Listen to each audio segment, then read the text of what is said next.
Good morning, traders. Stephen Davis, RJO Futures headquarters, downtown Chicago. Frigid Chicago here this morning. We got the coldest temps, coldest winter in 30 years. Lake Michigan, about 1 mile from here. There's more ice out on the Great Lakes than in 30 years time period. So do stay warm and do be safe out there. Here to talk to you about the gray markets. First, a little bit about me. I got a job at the Chicago Board of Trade in 1980, and the rest is history. Um, I've been taught that technical trading chart patterns will show us where good trades are.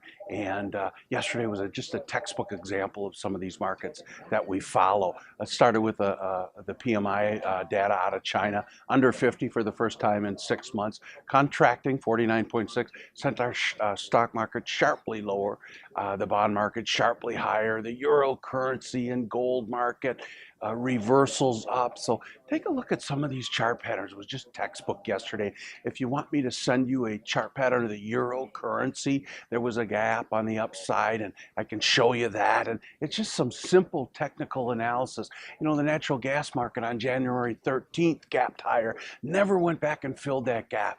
And it was at 411 on January 13th and 495 on January 23rd. So, you know, you're not going to buy 411s and sell 490s, but you could try to buy 420s and sell 470s. So we always talk about take what the market gives you and a little bit like that. So the grain markets here, the next big report, March 31st, and certainly our growing season here in 2014 is going to be all important. Seems like we're going to get 5 million more acres into soybeans, so we'll have to see about that. The farmers, it's been such a good run here the last 5, 10 years, but now prices are lower, so maybe they're going to cut back on fertilizer and machinery, and that's going to affect some of their planning intentions. So we'll keep you abreast about that. Maybe acres coming out of corn down south and into cotton. Some of these developments, these are things that we talk about with traders. Reading some good articles on the almond industry in California and how the bee pollination there pollinates all the almonds, and so these nut markets coming back into vogue here and rising in prices.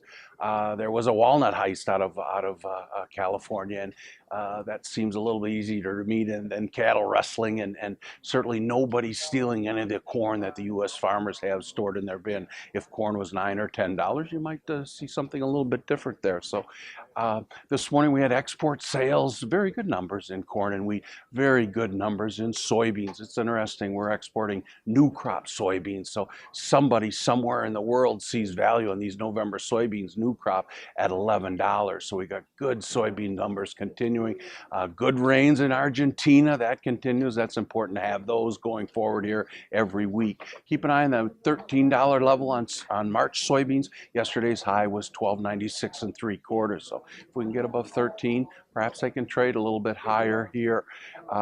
Devaluation in the Argentino peso overnight, front page of the Financial Times this morning. That's the biggest drop in 12 years. So these developing market currencies a little bit weaker here this morning. So that's about it. We'll talk to you next week about these markets. Futures and options on futures are not suitable for everybody, and it does involve substantial risk and may not be suitable for all investors. So have a great day and great trading. Thank you.